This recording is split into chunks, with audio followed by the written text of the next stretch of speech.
world around you feels normal. Food is available, shelter is expected, security is treated as a basic condition of life rather than a daily achievement. So it is easy to assume that this is simply how humans live. It is not. Never before have people lived inside a world shaped so completely around human needs. And that comfort hides something enormous. For more than 99.99% of human history, life looked nothing like this. To understand how unusual the present really is, we have to leave it behind. About 6 million years ago, the hominini branch split from the lineage shared with other apes. Around 2.8 million years ago, the genus Homo appeared. But there was never one clean, uninterrupted line leading directly to us. When Homo sapiens emerged roughly 200,000 years ago, at least 6 other human species were still alive. We were not the only humans on Earth. We were one version among several. Some of those other humans were remarkably successful. Homo erectus survived for about 2 million years. That is not a failed experiment. That is an extraordinary run. The last of the other human species disappeared around 10,000 years ago. We know there was some mixing between populations because modern humans still carry DNA inherited from Neanderthals and other human groups, but it was not enough to turn every species into one blended population. What happened to the others remains uncertain. They may have lost access to resources. They may have been pushed out through repeated violence. The evidence does not give us one simple ending. It only gives us the result. They vanished. We remained. Now go back again to the earliest members of Homo. They already used tools, but tools alone did not launch humanity into rapid progress. For almost 2 million years, change remained painfully slow. A sharp stone was useful, a wooden implement was useful, but having useful objects was not the same as having a system that could improve quickly from one generation to the next. Then humans learned to control fire. Fire changed several problems at once. It allowed food to be cooked, making it more nutritious and contributing to the development of the brain. It created warmth when the environment became brutal. It produced light after sunset, stretching the usable day beyond the limits of daylight. It also kept predators at a distance and could be used during hunting. Burning woodland or grassland could leave behind small animals, nuts, and underground plants already heated by the flames. Nature had, in effect, prepared the meal. The service was unpredictable, but the food was pre-roasted. By around 300,000 years ago, many human species were living in small hunter-gatherer groups. They used fire, wood, and stone tools. They planned ahead, they buried their dead, they developed cultures of their own. But the most important tool may not have been something they held in their hands. They could communicate. At first, this may have been a kind of proto-language, far simpler than modern speech. Enough to exchange information, but probably not enough to describe every detail of a plan, an idea, or an event. That raises a strange question. How far back could you travel, bring a baby into the present, raise that child here, and have nobody notice anything unusual? There is no settled answer. Humans with anatomically modern bodies appeared around 200,000 years ago, but the source suggests that roughly 70,000 years ago may be a more plausible boundary for humans who were also modern in behavior. Before that point, the brain may have lacked some of the genetic changes needed for fully modern language and abstract thought. Then, around 50,000 years ago, the pace of innovation changed sharply. Tools became more sophisticated. Weapons became more sophisticated. Culture became more complex. The crucial difference was not simply that humans could make sounds at one another.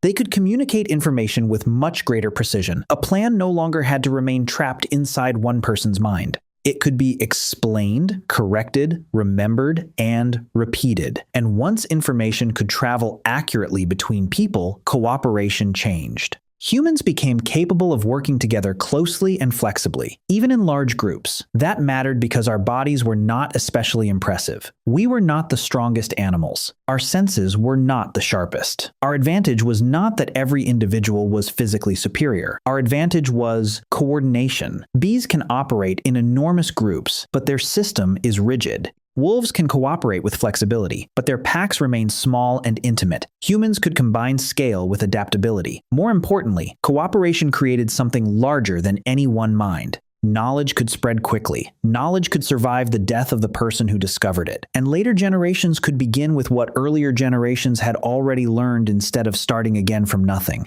Before this, information passed between generations mainly through genetics, which is extremely slow. Now, useful knowledge could move through communication.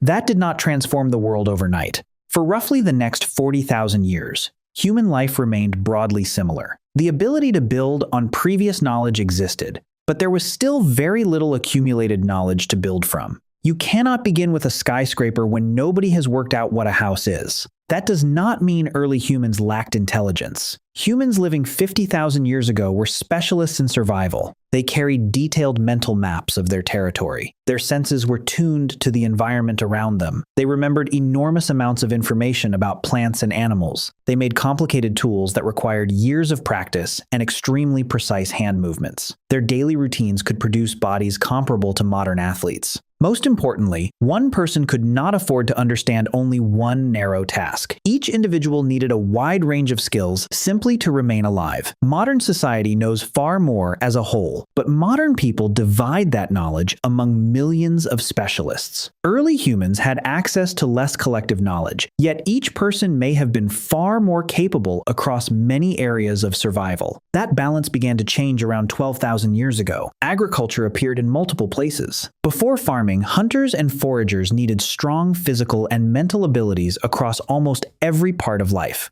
With agriculture, individuals could increasingly depend on the abilities of other people.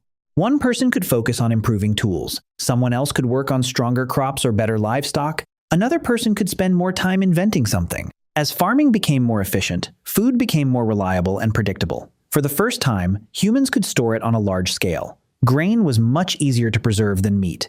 But stored food created a new problem. It had to be protected. Communities began living closer together. Early defensive structures appeared. More people, more food, and more shared responsibilities created a growing need for organization. And organization increased efficiency. Villages became cities. Cities became kingdoms. Kingdoms became empires. As human societies grew, the number of connections between people exploded. More connections meant more opportunities to exchange knowledge. An idea developed in one place could influence people somewhere else. One discovery could become the starting point for another. Progress began to accelerate. About 500 years ago, the scientific revolution began. Mathematics, physics, astronomy, biology, and chemistry transformed what humans believed they understood. The Industrial Revolution followed and helped create the foundations of the modern world. As society became more efficient, more people could spend an entire lifetime contributing to human progress, rather than focusing only on immediate survival. Then came the computer. It evolved from an invention into an everyday tool. Then the internet connected people and information on a scale that earlier societies could not have imagined. The speed of this change is difficult to feel until the entire timeline is compressed into generations. Roughly 125,000 generations have passed since the first human species appeared. About 7,500 generations have passed since anatomically modern humans emerged. Civilization began around 500 generations ago. Humans began practicing modern science only about 20 generations ago.